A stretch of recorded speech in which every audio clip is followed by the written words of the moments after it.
guys, kembali lagi bersama gua di YouTube Heri Ridwan atau nama lengkap gua Herianto Ridwan yang biasa dipanggil Toto.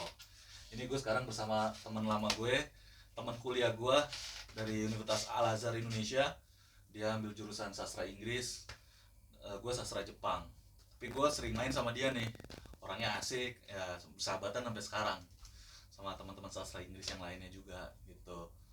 Gue menarik mau ngambil konten bareng dia karena dia Ali ini sangat cepat memahami untuk khususnya untuk di bahasa Inggris ya, bahasa Inggris. Lalu dia ini juga jago untuk marketing, dan dia ada di salah satu perusahaan itu dia berhasil ada prestasi memenangkan lomba ya Li? Iya, lomba sales. Lomba sales tuh. Lomba sales, dan dia berangkat ke Inggris, guys. Betul, wah gimana, itu udah bukti ya nggak? Sudah ada prestasi itu udah ada bukti. Nggak percuma berarti kuliahnya ya bro. Iya betul. Cocok tuh sastra Inggris yang ngebantu banget sih emang. Lu kuliahnya berapa lama? Kuliah di Sasing itu 5 tahun kalau nggak salah. 5 tahun. Iya, lewat lah, harusnya kan 4 tahun ya. 4 tahun. Kenapa lewat kenapa? Organisasi baru dulu. Kita Oh iya, ini kan. sibuk ya, sama sibuk lah kita di organisasi ya. Fakultas kan. Organisasi fakultas guys. Bikin ospek, terus kita ikut bikin acara, kalau nggak salah acara futsal pertandingan kan, ingat nggak lo sastra? Oh iya pernah. Terus kita bikin konser yang ada debu, inget nggak lo? Ya ingat. Gamis orang ya. kan ya. Ya di hall itu Toto ya. Ini spesialisnya logistik waktu itu dulu. Logistik, bantu dokumentasi juga sering Toto dulu pas lagi ini organisasi di kemahasiswaan ya. Oke, terus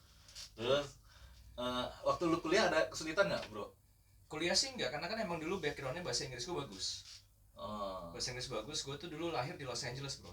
Lahir di luar emang, jadi emang basic bahasa Inggrisnya udah bagus. Native tongue-nya gue tuh bahasa Inggris dibandingin bahasa Indonesia.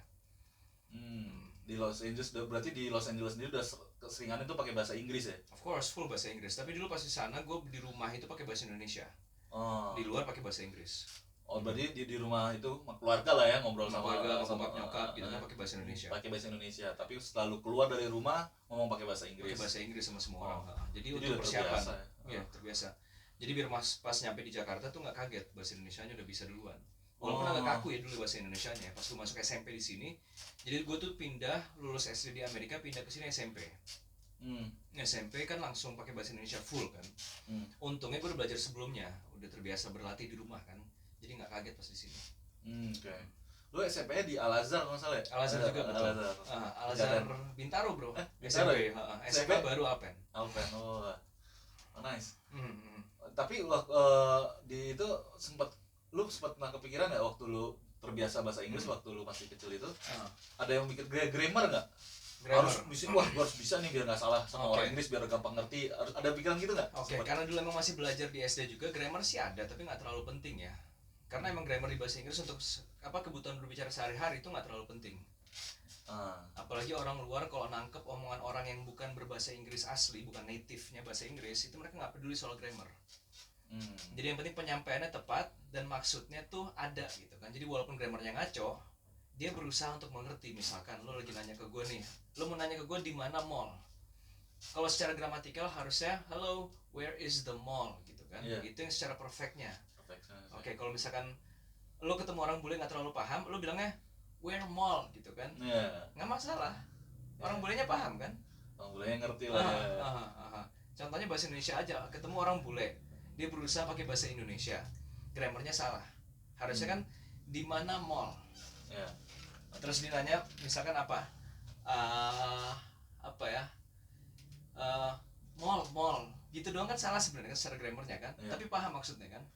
Paham. Nah terus contoh lagi, namamu siapa harusnya kan. Terus kalau bahasa orang bule nanya ke lu nama apa, paham kan jadinya kan. Atau bahkan dia nanya I am Ali gitu kan. Lu pasti ngerti. Lu pasti ngejawab oh I am Toto gitu kan. Atau saya Ali, terus nanti lu jawab saya Toto gitu kan, selesai. Gitu. Jadi kadang kita itu terlalu pikirin ini terlalu ribet sama grammarnya. Ya benar tuh. Kebanyakan mikir jadinya kan. Jadi bingung mau pakai yang mana. That's right. Bingung pakai mana, takut jadi ketakutan. Takut jadi, salah yes. Itu poin kalau menurut gua tuh umum ya, orang yang nggak terbiasa ya bro. That's right. Lu kan lama di di di luar negeri ya. That's right. Dan gue sempat ngajar dulu kan bahasa Inggris. Di mana? Di IF. Ya. Sebelum gue jadi sales. Sempat lo ya, tunggu sorry. Tapi kalau berarti gini ya, gue tangkap nih berarti selama lo di Amerika tuh lu jago nih ya. Berarti kalau ada bule sama bule nggak ngerti bahasa Inggris gimana? Wah, bodoh nih gitu. Oh, bule sama bule ya. Iya, kan ketahuan tuh bahasa Inggris grammarnya. Ini orang bener apa enggak ya? Kalau sama bule lu bisa nilai dong kan? Kalau bisa, tapi sebenarnya kalau di sana nggak terlalu mikirin sih, karena kan semua orang kayak kita aja bahasa Indonesia nggak ada yang mikirin soal grammar bahasa Indonesia. Contoh penggunaan diksi di mana, itu kan harusnya di mananya kan misalkan digabung gitu kan. Terus ada yang nulisnya di spasi mana, kan nggak ada yang peduli kan. Bahkan kita nanya mall mana, secara gramatikal bahasa Indonesia itu salah kan, di mana mall harusnya kan, ini malah mall mana gitu kan, kurang komplit jadinya kan. Dan itu pun kita nggak masalah sama kita ngerti, begitupun di bahasa Inggris mereka pun sama ngobrol bahasa, karena semuanya pakai bahasa Inggris kan, jadi nggak ada yang mikirin soal grammar. Jadi intinya orang luar pun, sesama orang-orang luar yang pakai bahasa Inggris nggak terlalu mikirin soal grammar. Apalagi kita nggak perlu mikirin sama sekali untuk ngobrol sama orang luar gitu kan. Mereka aja nggak pernah mikirin bahasa grammar kan. Kayak gue nangkep paham. Keren. Ya. Terus lu setelah kuliah lu lanjut kerja di IF ya? Lumayan lama ngajar, ya? Yes. Ngajar ya? Ngajar dulu. Ngajar itu gue 2 tahun 2016 sampai 2018. Ngajar 2000 berapa? 16. Dari berapa? Sampai 18. 2016 2 tahun lah. 2 tahun ya, 2 tahun. Ngajar apa basic, beginner apa? Semuanya. Dari basic sampai advance. Terus gue dulu fokus ngajar itu untuk orang dewasa 18 tahun ke atas. Jadi mostly itu at least dia udah kuliah atau kerja. Nggak boleh masih sekolah. Kenapa? Emang khusus kelasnya itu khusus untuk orang dewasa. Karena kalau untuk anak di bawah 18 tahun beda lagi kursusnya. Karena gitu. targetnya pun beda. Untuk bahasa Inggris yang di bawah yang masih sekolah, misalkan SD, SMP, SMA, itu kan targetnya untuk bisa mendapatkan nilai yang bagus. Untuk orang dewasa itu kan targetnya untuk bisa menggunakannya secara baik, praktis kan. Kalau masih pendidikan itu teori, yang dicari nilai yang bagus. Tapi kalau 18 tahun ke atas yang dicari prakteknya untuk penggunaan sehari-hari di kantor misalkan, atau dipersiapkan mau keluar negeri. Itu beda utamanya. Oke. Udah sempat terjangnya udah banyak luas ya. Terus yang lu bisa dapat marketingnya itu gimana? Jadi setelah ngajar itu kan gue ngajar 2 tahun. Kalau ngajar itu, kalau yang gue lihat ya, ngajar di kursus itu kan sama aja semua yang diajarin kan. Akhirnya hafal sendiri semua pelajaran dari beginner sampai advance. Lama-lama gue mikir aduh stuck nih, gue mentok, nggak ada perkembangan lagi. Perkembangan secara ilmu yang bisa gue dapetin saat gue ngajar udah dapat semua gue. Dari segi presentation skill, public speakingnya, coachingnya, semuanya udah dapet. Jadi gue ngerasa stuck, nggak ada perkembangan lagi. Terus gue ngobrol, gue nanya-nanya, aduh gue udah bosen nih ngajar jatuhnya kan. Terus dulu bos gue, manajer gue di IF dulu di Taman Anggrek, itu bilang, ngasih tahu, lo tuh sebenarnya cocok kalau lo jadi sales, yes. Lo cocok kalau jadi sales. Lo berani nggak jadi sales gitu kan? Sales marketing yang tadi gue bilang itu ya. Kalau lo berani, ini jump yang leap of faith lah istilahnya. Lo lompat, tapi lo nggak tahu bakal kayak gimana. Leap of faith. Jadi lo lompat ke suatu tempat yang lo nggak tahu. Tapi lo harus percaya gitu kan. Karena kata manajer gue dulu, lo harusnya bagus kalau jadi sales kan. Lo bisa mumpuni lah. Tapi kekurangannya gaji jadi potong setengah. Gitu. Of course, karena kan kalau sales itu gajinya kecil, tapi yang gedenya di komisi. Kalau jualnya banyak dapat komisi, kalau nggak jual nggak dapat komisi, gajinya setengahnya jadinya, bahkan di bawahnya setengah teacher dulu. Dan akhirnya gue memberanikan diri karena gue percaya pasti bisa. Dan kadang kita harus ngambil resiko untuk melakukan segala sesuatu ya. Betul, sepakat gue tuh ya. Jadi lo terus bisa juara loh dia. Lomba juara sales juara satu loh ya. Jadi ikut temen-temen ya. Emang gitu lah kalau sales. Salesnya berarti yang juara sampai berapa juara? Nasional Indonesia semua. Oke, nasional. Jadi dari semua IF di Indonesia gue juara. Juara 1 lu. Juara 1 betul. Juara 2, juara 3-nya ada enggak? Juara 2 Uni. Cuman juara 2 doang. Juara 1 gua, juara 2-nya ada lagi cewek. Itu yang berangkat ke Paris sama Inggris. Kalau lu Inggris dua-duanya. Lu juga. Jadi juara 2 dapat dua-duanya. Jadi cuma 2 juara. 1 sama 2 berangkat ke sana gratis 10 hari. Dua-duanya. Dua-duanya ya. Gila keren banget ya. Tapi emang kalau dasarnya udah menguasai produk atau masih bidang Setuju, tuh setuju, ya kan, ya, pasti itu dia kuncinya. punya keyakinan. Ya itu setuju. Ya orang pasti ini udah jago, orang pasti semua belajar. Ya, that's right. Kuncinya di penjualan tuh kayak gitu menurut gue, product knowledge, dan lo percaya sama produk lo sendiri. Ya. Kalau percaya lo ngejualnya gampang jadinya kan. Ya. Orang jadi ikutan percaya apa yang lo bilang kan jadinya kan. Apalagi orang butuh itu dia. Betul. Ya, bahasa Inggris zaman sekarang. Kan? Iya, orang butuh mana. Ya. Gitu guys. So apa lagi nih, ngomong panjang banget. Apalagi betul gimana membawa interview, membawa acara ya. Terus ini juga dia bro, guys, apa namanya, gym. Ya. Gym. Tuh gue otot-ototnya sama ada teman kita tuh kayak Niki ya, dia Niki, berdua. Ya. Masih konsisten dulu dari sejak kuliah 2015 lah start. 2015 fitness journey ya. Dia tuh zaman pas lagi EF itu ya, bro? Enggak, belum, masih kuliah itu toh. Oh, masih udah mulai nge-gym loh? Udah mulai nge-gym pas zaman kuliah ya. Sama Inot gitu ya, lu bareng. Sama Inot, Niki, terus Opit kalau lu inget ya, zaman dulu. Gue nggak tahu. Opit orang anak Kilkom. Ya, itu mulai 2015. Dulu yang pertama kali ini si Opit. Opit. Iya, ingat kan lo Opit? Gue habis di follow di Instagram. Instagram, Iya, gue follow sama dia. Waktu lu ketemu di pas gue ketemu ya, betul kan foto tuh ya. Iya. Ketemu. Oh, ingat si Opit itu. Dia yang pertama kali ngajarin. Dulu kita nge-gymnya masih di tempat yang jelek banget, tempatnya tuh karatan gitu kan, pakai kipas, debuan semua. Kan sekarang gym itu kan bagus-bagus kan, self-fit lah, apa, AC gitu kan, semuanya bersih. Menurut gue itu bikin orang malas jadinya nge-gym. Terlalu nyaman, karena kan gym itu konsepnya kita keluar dari comfort zone kita. Kita nge-push diri kita untuk bisa sakit loh itu bro, pegel. Pas push up? Semuanya pas lagi bench press, kayak pas lagi ngangkat beban semua ya, itu kan sakit. Kalau tempatnya pun nggak terlalu bagus, akhirnya lebih berasa tuh perjuangannya. Karena sebenarnya kita kan nge-stimulus badan kita seolah-olah kita lagi kerja keras. Karena zaman dulu orang-orang semuanya fit, karena kerjaannya nggak cuma duduk di kursi di depan laptop.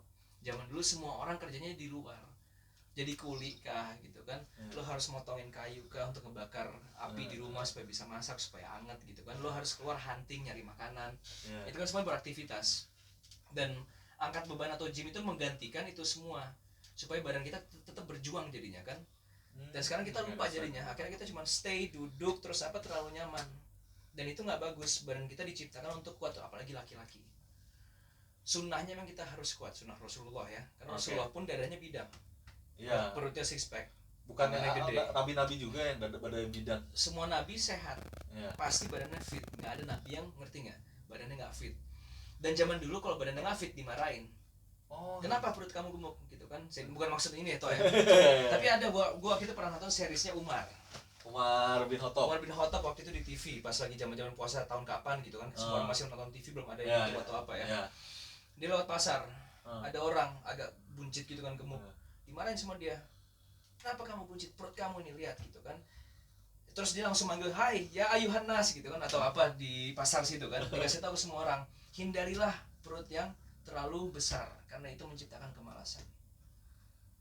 Gitu. Karena akhirnya jadi tempat untuk setan menggoda. Itu jadinya. Mungkin jadi karena gue pun motivasi. Gue pun kadang perut masih nggak terlalu ini kok, belum terlalu bagus kan. Tapi ada usaha ya. Mirip ya, ada usaha ya. Tapi wajar zaman sekarang itu emang susah. Susah untuk bisa tetap mempertahankan apa ya, perutnya nggak terlalu buncit ya, nggak terlalu banyak setoran lemak di perut.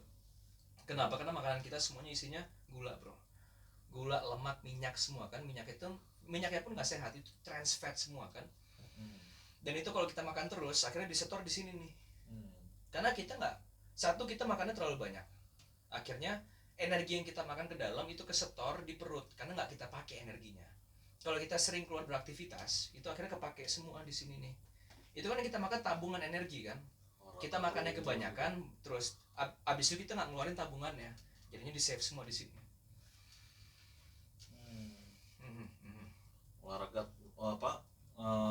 Karena nggak olahraga, lemaknya jadi kekumpul gitu ya. Kumpul, that's right. Di perut itu ya. Perut. Jadi sebenarnya itu tabungan. Tabungan apa? Tabungan energi.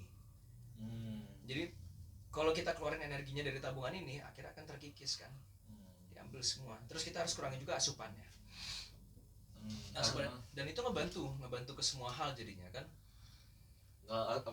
Asupannya itu harus dikeluarin dengan cara olahraga gitu ya. Olahraga apapun ya, nggak mesti olahraga angkat beban. Misalkan lo keluar aktivitas jalan kaki gitu kan. jogging atau misalkan apa kayak angkat galon gitu kan, atau ngepel rumah. Yang penting beraktivitas, nggak cuma duduk rebahan atau apa gitu ya. Ini contohnya lo aktivitas kan kesini kan, nyamperin gua itu, that's good. Itu makin dibanyakin terus asupannya dikurangin, pasti akan berkurang kok ininya. Ya pokoknya banyak bergerak lah ya, banyak beraktivitas. That's right, ya. Oke. Menarik ya. Ya. Cukup dulu kali ya. Karena kawan-kawan nyambung lagi nih, asik loh. Banyak pengetahuan ya kita. Boleh. Ngobrol-ngobrol lagi apa gitu sama Bung Ya. Ali. Yes. Ali Asegaf namanya. Yes. Herianto. HR Ali Muhammad Asegaf ya. Ali Muhammad Asegaf ya. Ya, Ali Muhammad Asegaf. Oke guys, pamit dulu gua. Yes. Sama ya, Ali. thank you so much Herianto. Semoga nanti ke depannya pas ketemu lagi udah mulai fit lagi ya. Herianto ya. Thank you ya. Ya, mari guys. Mari.